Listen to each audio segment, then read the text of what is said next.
Hello everyone, welcome back to our channel Minahil Nazia reaction.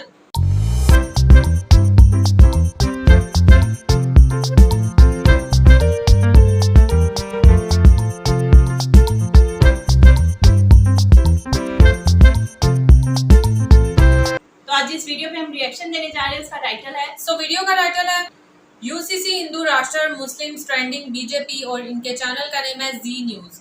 आज हम लोग इस वीडियो पे रिएक्शन करने जा रहे हैं। वीडियो का लिंक और टाइटल आपको मिल जाएगा डिस्क्रिप्शन बॉक्स में, जरूर से जाकर कीजिएगा इनके चैनल को। और अगर आप हमारे चैनल पर हैं तो जल्दी से सब्सक्राइब कर लें और ज्यादा से ज्यादा फ्रेंड और फैमिली के साथ शेयर करें। जल्दी से बढ़ते हैं वीडियो की जानिब और देख लेते हैं ये वीडियो। नमस्कार। क्या यूनिफॉर्म सिविल कोड यानी कि यूसीसी लागू होने के बाद भारत हिंदू राष्ट्र घोषित होगा? क्या कांग्रेस भी अब हिंदू राष्ट्र के समर्थन में आ गई है? और यूसीसी पर चर्चाओं के बीच अचानक सीएम योगी का बयान हिंदू राष्ट्र की ओर कैसे इशारा कर रहा है? इन सारे सवालों के बीच आपको ये भी बताऊंगा कि यूसीसी लागू होने से देश में क्या क्या बदल जाएगा और मुसलमानों के नाम पर अपनी दुकान चलाने वाले क्यों बिलबिलाए हुए हैं। दरअसल यूनिफॉर्म सिविल कोड और भारत को हिंदू राष्ट्र घोषित करने की मांग पिछले कई दशकों से चली आ रही है। यूसीसी बीजेपी के मैनिफेस्टो के बड़े वादों में से एक है। पार्टी अपने मैनिफेस्टो में शामिल ज्यादातर बड़े वादों को पूरा कर चुकी है, जिसमें अयोध्या में राम मंदिर निर्माण शुरू करना, 3 तलाक से छुटकारा दिलाना और कश्मीर में अनुच्छेद 370 हटाने जैसे मुद्दे शामिल हैं।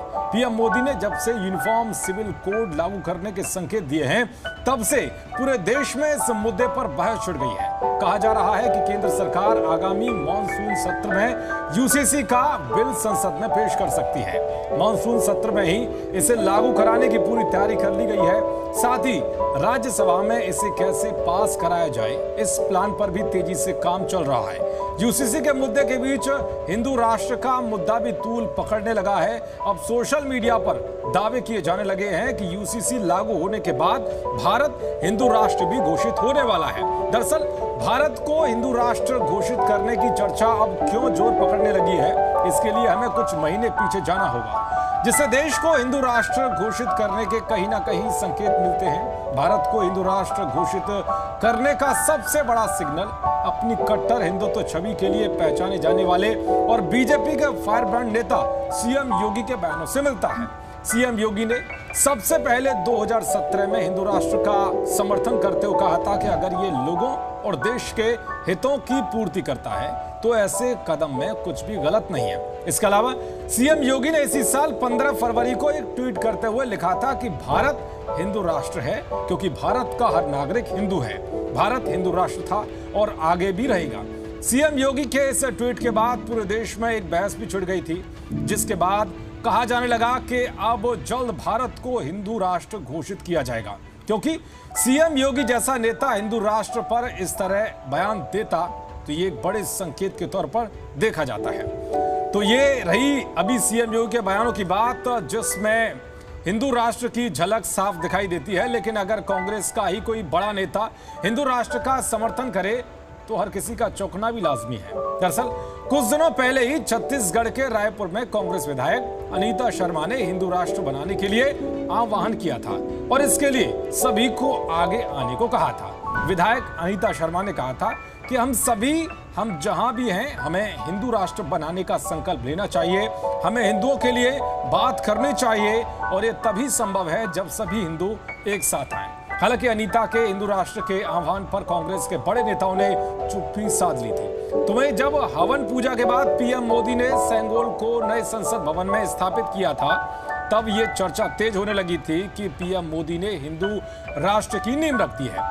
यही नहीं बल्कि बागेश्वर धाम के धीरेन्द्र कृष्ण शास्त्री भी आए दिन भारत को हिंदू राष्ट्र बनाने को लेकर बयान देते रहते हैं। उनका कहना है कि भारत हिंदू राष्ट्र तो पहले से है, इसकी औपचारिक घोषणा बाकी है। इसके अलावा एक महीने पहले ही साध्वी रतंबरा ने पंडित धीरेन्द्र कृष्ण शास्त्री का समर्थन करते हुए कहा था कि देश को हिंदू राष्ट्र बनना चाहिए। हिंदू राष्ट्र बनने से पहले हिंदू को हिंदू होने का अर्थ समझना चाहिए, जो बहुत जरूरी है, जिससे वो अपने को सही तरीके से हिंदू मान सके, हिंदू राष्ट्र को बनाने में आगे आ सके। वहीं उन्होंने देश में यूनिफॉर्म सिविल कोड लागू करने की भी वकालत की थी। इन सब के अलावा हिंदू संगठनों के नेता भी हिंदू राष्ट्र की मांग करने के लिए आए दिन सामने आते रहते हैं, लेकिन अब माना जा रहा है कि यूसीसी के साथ ही हिंदू राष्ट्र की मांग भी तूल पकड़ने वाली है। चलिए अब जानते हैं कि यूसीसी लागू होने से क्या फायदा होगा और देश में क्या क्या बदल जाएगा, और खुद को मुसलमानों का ठेकेदार मानने वाले इसका विरोध क्यों कर रहे हैं। दरअसल यूसीसी को आसान भाषा में कहें तो एक देश एक कानून। अभी शादी, तलाक, गोद लेने के नियम, उत्तराधिकारी संपत्तियों से जुड़े मामलों के लिए सभी धर्मों में अलग अलग कानून हैं। समान नागरिक संहिता आती है तो फिर सभी के लिए एक ही कानून होगा, फिर चाहे वो किसी भी धर्म या जाति का ही क्यों ना हो। अब सवाल यह है कि यूसीसी लागू होने से क्या बदल जाएगा। दरअसल हिंदू, सिख, जैन और बौद्ध के पर्सनल मामले हिंदू मैरिज एक्ट से चलते हैं। मुसलमानों, ईसाइयों, पारसियों के अलग अलग पर्सनल लॉ हैं। ऐसे में अगर समान नागरिक संहिता लागू होती है तो सभी धर्मों के मौजूदा कानून निरस्त हो जाएंगे। सभी धर्मों में फिर शादी, तलाक, गोद लेने, उत्तराधिकार और संपत्तियों से जुड़े विषयों पर एक ही कानून होगा। सबसे बड़ा असर इसका ये होगा कि हिंदू, सिख, ईसाई, बौद्ध, पारसी और जैन धर्म में एक शादी की ही इजाजत है। दूसरी शादी तभी कर सकते हैं जब पहली पत्नी या पति से तलाक हो चुका हो, लेकिन मुस्लिमों में पुरुषों को 4 शादी करने की इजाजत है।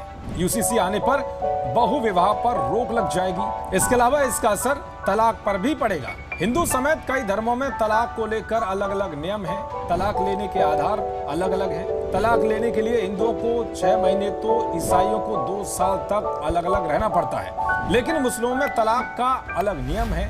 यूसीसी आने पर यह सब खत्म हो जाएगा। तुम्हें गोद लेने के अधिकार पर भी इसका असर पड़ेगा। मसलन मुस्लिम महिलाएं बच्चा गोद नहीं ले सकती, लेकिन हिंदू महिलाएं बच्चा गोद ले सकती हैं। यूसीसी आने से सभी महिलाओं को बच्चा गोद लेने का अधिकार मिल जाएगा। इसके अलावा संपत्ति के अधिकार पर भी इसका प्रभाव होगा, क्योंकि हिंदू लड़कियों को तो अपने माता पिता की संपत्ति में बराबर का हक है, लेकिन पारसी लड़की अगर दूसरे धर्म के पुरुष से शादी करती है तो उसे संपत्ति से बेदखल कर दिया जाता है। यूसीसी आने से सभी धर्मों में उत्तराधिकार और संपत्ति के बंटवारे से जुड़ा एक ही कानून होगा, यानी कि यूनिफॉर्म सिविल कोड से वैसे तो हर धर्म के लोगों को फायदा होगा, लेकिन सबसे बड़ा फायदा मुस्लिम महिलाओं को होने वाला है। मुस्लिम पर्सनल लॉ बोर्ड और उनके सहयोगी संगठन का अस्तित्व खतरे में पड़ जाएगा, इसीलिए वो नहीं चाहते कि ये लागू हो। मुसलमानों की ठेकेदारी करने वालों को लगता है कि यूनिफॉर्म सिविल कोड उनके धार्मिक मामलों में हस्तक्षेप है, जबकि इसमें महिलाओं और पुरुषों को समान अधिकार की बात है। इसका धर्म से कोई लेना देना नहीं है। खैर अब देखना यह होगा कि यूसीसी कब और कैसे लागू होता है। नमस्कार। वीडियो हम लोगों ने वॉच की, और यूसीसी आजकल बहुत छाया हुआ है। यूनिफॉर्म सिविल कोड का जो लॉ है, यानी एक मुल्क है तो एक ही लॉ होना चाहिए। अच्छा, सबसे पहले मैं बात करूंगी हिंदू राष्ट्र के ऊपर कि जैसे अगर यूसीसी अप्लाई होता है, लागू होता है, तो साथ ही मतलब ये भी डिमांड है जो कि काफी अरसा से चली आ रही है कि हिंदू राष्ट्र बने। अच्छा, अकॉर्डिंग टू मी ठीक है, बाकी काफी लोग हैं वहाँ पर, काफी रिलीजन से बिलोंग करने वाले लोग इंडिया में है, बट जो हिंदूज हैं वो वहाँ पर अक्सरियत में है।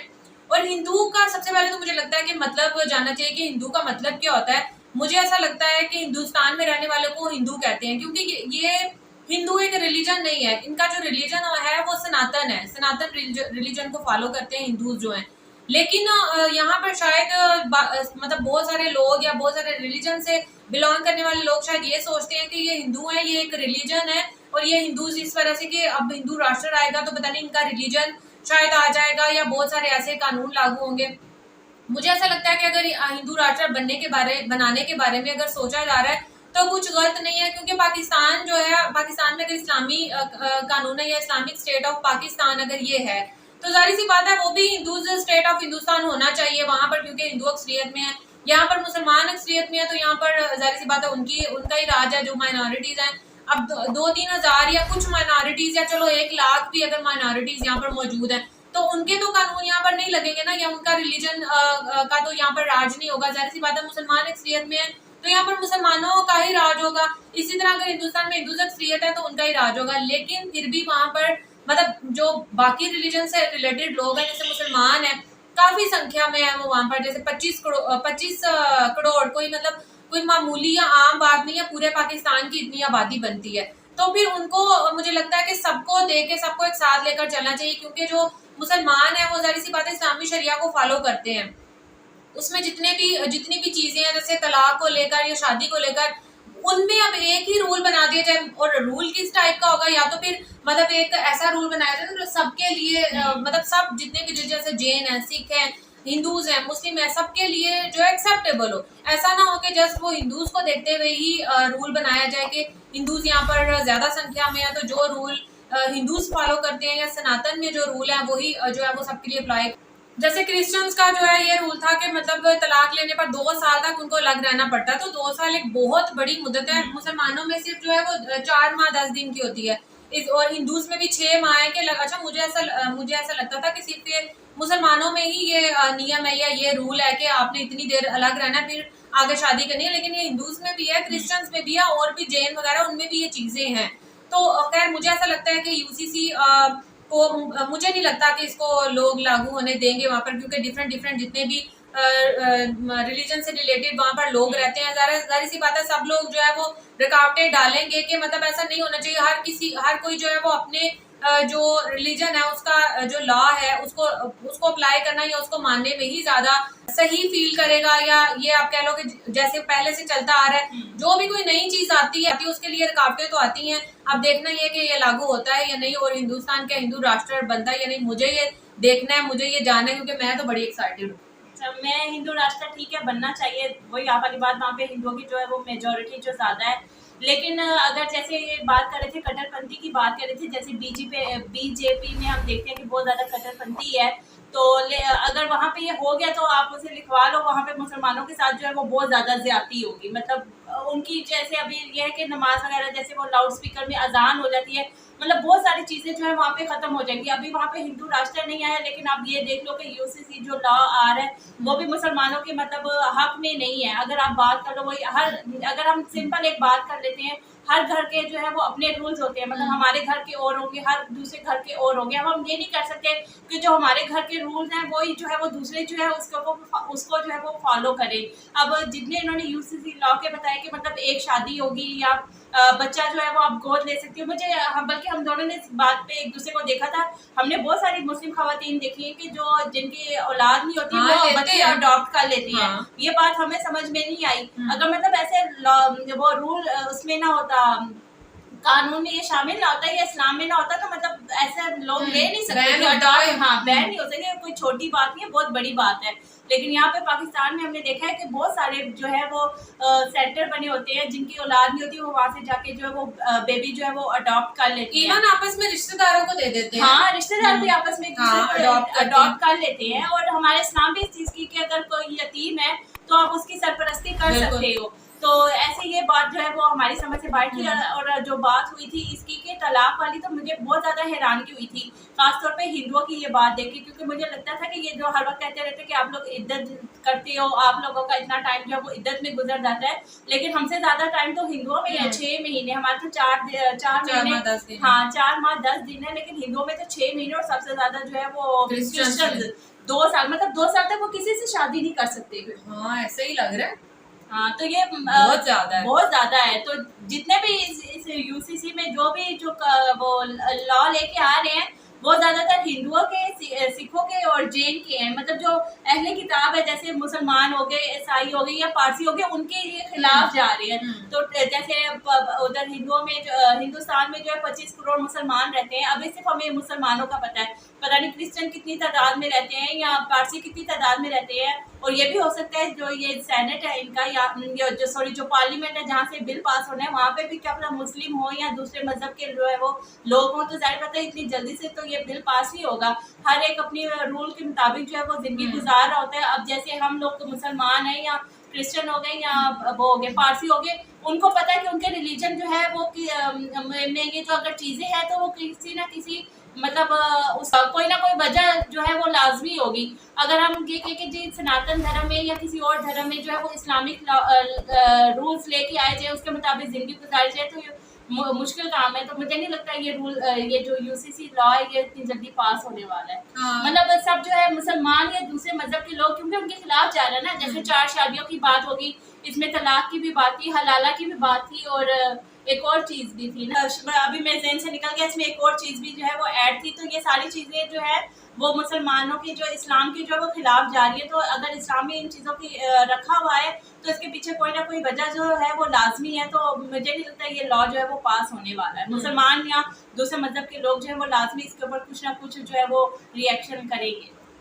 सो खैर ये था हमारा आज का रिएक्शन। होप्स आपको अच्छा लगा होगा। अगर आपको अच्छा लगे तो वीडियो को लाइक कर दें और चैनल को भी सब्सक्राइब कर दें जो लोग चैनल पे नए हैं। तो मिलते हैं आपसे नेक्स्ट रिएक्शन वीडियो के साथ। तब तक हमें दें इजाजत। अल्लाह हाफिज।